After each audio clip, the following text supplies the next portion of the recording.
Hello friends, good morning to all of you. मित्रों, मैं सत्यम मिश्रा स्वागत करता हूं आपका अपने YouTube channel effective education point में। मित्रों, लास्ट के वीडियो में हमने बात किया था प्रेजेंट इंडेफिनिट सिंपल सेंटेंस के बारे में कि उसका आइडेंटिफिकेशन क्या होता है, उसके रूल क्या होते हैं, उसके एग्जाम्पल कैसे कैसे होते हैं। तो उसी वीडियोस में प्रेजेंट इंडेफिनिट सिंपल सेंटेंस में जो यूज़ किए जाने वाले रूल हैं उस पर मैंने बात किया था।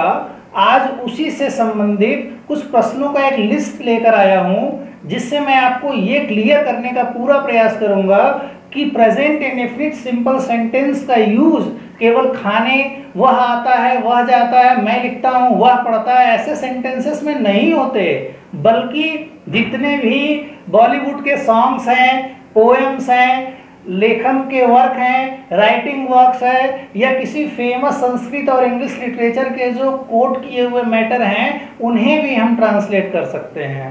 कुछ एग्जाम्पल यहाँ हैं, देखेंगे और बिल्कुल आसानी से समझने का प्रयास करेंगे। मैं केवल इसलिए इन चीज़ों को करवा रहा हूँ ताकि हमें आपको ये भी लगे कि टेंस का उपयोग कैसे एकदम आनंद के साथ किया जा सकता है। तो देखिए, पहले हमने लिख दिया कि प्रेजेंट इंडेफिनिट टेंस का रूल क्या है। तो रूल में सबसे पहले आता है सब्जेक्ट, जिसे हिंदी में कर्ता कहते हैं। दूसरा आता है मेन वर्ब, जिसे हम क्रिया कहते हैं। और प्रेजेंट इंडेफिनिट सिंपल सेंटेंसेस में मेन वर्ब में एस या एस का प्रयोग या कभी कभी इज आर एम का प्रयोग मेन वर्ब में किया जाता है और उसके साथ एस या एस का प्रयोग किया जाता है। इसके बाद ऑब्जेक्ट होता है जो क्या करके क्वेश्चन पूछने पे आ जाता है, और लास्ट में एक्सेट्राज होता है। इसको हिंदी में कर्ता, इसको मुख्य क्रिया, इसको कर्म और इसको इत्यादि कहते हैं। अब बात करें कुछ एग्जाम्पल की। जैसे पहले छोटे एग्जाम्पल देखते हैं। वे क्रिकेट खेलते हैं, तो कौन क्रिकेट खेलता है? वे खेलते हैं। और वे के लिए क्या कहेंगे? दे। क्या करते हैं? खेलते हैं। और खेलने की इंग्लिश क्या होगी? प्ले। अब ये जो दे है वो प्लूरल नंबर है, सिंगुलर नंबर नहीं है, इसलिए प्लूरल नंबर सब्जेक्ट के साथ वर्ब में एस या एस का प्रयोग नहीं किया जाता है।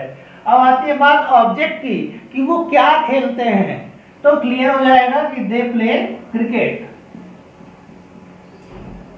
एक क्वेश्चन, तुम अपना काम करते हो।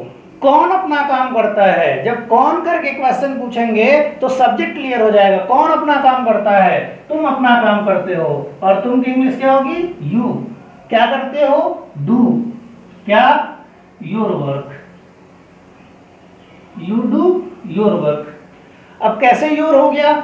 जब तुम के साथ अपना वर्ड आता है तो उसके लिए हम योर का प्रयोग करते हैं। जब मैं के साथ अपना वर्ड आता है तो माई का प्रयोग करते हैं। जब हम के साथ अपना वर्ड आता है तो आवर का प्रयोग करते हैं। जब ही के साथ अपना वर्ड आता है तो हिज का प्रयोग करते हैं। सी के साथ आता है तो हर का प्रयोग करते हैं। अब बात आती है कौन नाचती है, तो मीरा नाचती है। तो सबसे पहले सब्जेक्ट कौन हो गया? मीरा। क्या करती है? डांस। अब जो ये दिया गया सब्जेक्ट है मीरा, वो कौन सा नंबर है? Singular number. और जब मीरा सिंगुलर नंबर है तो वर्ब में अगर दिया गया वर्ड का last letter A E I O U S S C H X या डबल एस का हो तो ई एस का प्रयोग करते हैं। ऐसा मैंने पिछले रूल में बताया था। अब यहाँ हम क्या करेंगे? ई एस कर लेंगे। पंकज गाना गाता है। कौन गाना गाता है? पंकज गाता है। तो पंकज हो गया। क्या करता है? गाता है। और गाने की इंग्लिश सिंग। लास्ट लेटर क्या है? जी। और जी क्या है? कॉन्सोनेंट लेटर है। तो इसके लिए सब्जेक्ट सिंगुलर नंबर होने पे वर्ब में केवल एस का प्रयोग किया जाता है, ऐसा मैंने बताया था। अब तो ये हो गए छोटी छोटी बातें जिससे कि टेंस को सीखने का प्रयास किया जाता है। और सीखने के बाद हम टेंस का उपयोग कहाँ कहाँ कर सकते हैं, थोड़ा ये भी देखते हैं। तो ये तो जरूरी है जानना कि कोई भी चीज़ बनती कैसे है, लेकिन बनने के बाद ये जानना जरूरी है कि हम इसके अलावा भी क्या क्या कर सकते हैं। तो देखते हैं। जैसे आपने एक बहुत अच्छा सा गाना सुना होगा पुरानी फिल्मों में कि आज फिर जीने की तमन्ना है, आज फिर मरने का इरादा है। ऐसा बहुत सारे गाने बने हैं पुरानी फिल्मों में। तो मैं केवल उन गानों के थ्रू एक छोटा सा प्रयोग कर रहा हूं जिससे टेंस को और बड़े लेवल में समझने का प्रयास किया जाए। अब देखिए, आज फिर जीने की तमन्ना है। बहुत कठिन नहीं लगता है, लोगों को लगता है, लेकिन बहुत सरल है। अब पूछ लो कि क्या है? तमन्ना है। और जब सब्जेक्ट क्लियर नहीं होता है तो एक वर्ड लिखा जाता है जिसे हम देयर कहते हैं, और ये as a dummy subject use किया जाता है जिसका अपना मीनिंग नहीं होता, जो वाक्य को सब्जेक्ट और अर्थ देने के लिए यूज किया जाता है। अब भाई क्या है? तमन्ना है, तो कहें कि देयर। और है के लिए मैंने कहा था कि प्रेजेंट के सिंपल में इज और एम का भी प्रयोग करते हैं, तो क्या कहेंगे? There is. क्या है? तमन्ना। तो डिजायर भी कह सकते हैं, एक्सपेक्टेशन भी कह सकते हैं, होप भी कह सकते हैं। तो देयर इज ए डिजायर, क्या करने की? जीने की। टू लीव, कब? फिर, मीन्स दोबारा से जीने की। तो कह सकते हैं कि there is a desire to live again now, या टू लीव अगेन टुडे। ये हो गया कि there is a desire to live again today. फिर इधर आइए, आज फिर मरने का इरादा है। कौन है? इरादा है। अब सब्जेक्ट तो क्लियर नहीं है, तो जब सब्जेक्ट क्लियर ना हो तो एक वर्ड यूज किया जाता है देयर। तो यहां ये वर्ड आ गया देयर। क्या है? इरादा है। इरादा का मतलब क्या हुआ? निर्णय है, लक्ष्य है, या डेस्टिनेशन है। और ऐसे वर्ड के लिए हम क्या लिख सकते हैं? टारगेट लिख सकते हैं, एम लिख सकते हैं, डिसीजन लिख सकते हैं, डेडिकेशन लिख सकते हैं। तो यहां लिख सकते हैं कि देयर इज अ डिसीजन, क्या करने की? To die. कब? फिर से, अगेन, आज, टुडे। क्या हो जाएगा? There is a decision to die again now, या to die again from today. एक अगला सेंटेंस, अपने ही बस में नहीं मैं। बहुत सारी बातें होती हैं, कभी कभी हम भी क्रोध में कहते हैं कि मैं अपने आपे में नहीं हूं, हट जाओ नहीं तो ठीक नहीं होगा। ये सारी जो बातें कही जाती हैं, ये बिल्कुल ऐसा है जैसे कि हम आउट ऑफ कंट्रोल हो गए हों, और जब हम अपने संयम में ना हो तो उसके लिए हम कहते हैं वश में न होना। और ऐसे सेंटेंस के लिए क्या कहेंगे? अपने ही वश में नहीं मैं। मीन्स मैं, यहां मैं है, तो कौन नहीं है?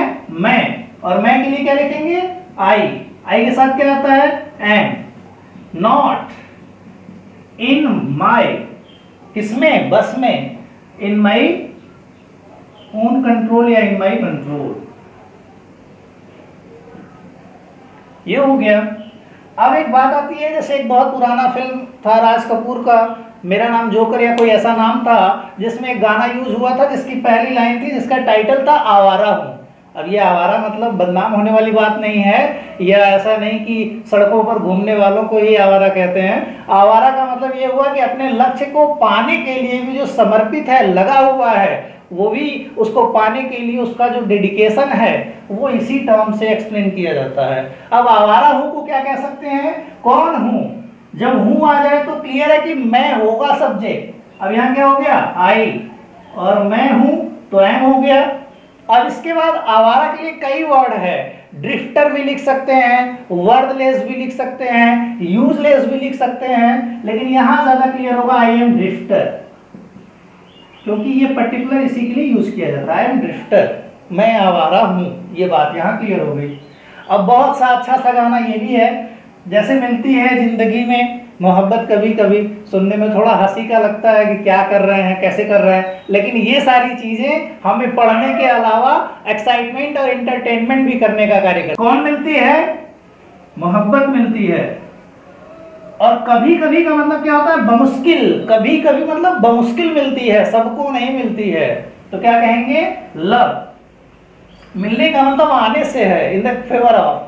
तो कर सकते हैं कि लव कम्स और मीट्स, कहां? In the life. कब? रेयरली। लव कम्स और meets in the life to us rarely. Same मिलता है, मिलती है पास आने की मोहलत कभी कभी, तो कौन मिलता है? टाइम। तो कह सकते हैं कि the time to come close to each other meets rarely. फिर एक है जिधर देखती हूं उधर तुम ही तुम हो। अब क्या हो गया भाई? जिधर के लिए जे वर्ड का वेयर आता है, जैसे एक के साउंड का वेयर होता है और एक जे साउंड का, जिसका मतलब होता है कहां और जहां। तो जिधर देखती हूं, where I C, where I सी, आई आपका प्लूरल नंबर है इसलिए सी में एस आई एस लगाने की जरूरत नहीं है। उधर तुम ही तुम हो, where I see there is only you and you, only you and you. जहां देखती हूं वहां तुम ही तुम हो, ऐसा ही होता है। फिर कट जाती है आंखों में रातें। अभी तो बड़ा अजीब सा सेंटेंस है, लेकिन समझना है कि कौन कट जाती है, रातें। तो क्या, द नाइट। कट जाने का मतलब गुजर जाने से। पासेस या स्पेंड्स, कहां, इनटू द आईज, आंखों के भीतर ही रातें कट जाती हैं। और भी बहुत सारे ऐसे सेंटेंस है, जैसे करवटें बदलते रहे सारी रात हम, ये सारे सेंटेंस भी ट्रांसलेशन में हो सकते हैं। लेकिन मैंने आपको 10-12 ऐसे सेंटेंस बताने का प्रयास किया है जिससे प्रेजेंट इंडेफिनिट के सिंपल सेंटेंस से संबंधित कोई प्रॉब्लम आपको आगे न हो। इसके बाद के नेक्स्ट वीडियो में हम बात करेंगे प्रेजेंट इंडेफिनिट के निगेटिव, इंट्रोगेटिव और इंट्रोनिगेटिव सेंटेंस के बारे में, ऐसे ही डिटेल्ड में। तब तक के लिए बस इतना ही। Please like and subscribe my channel. Thank you very much.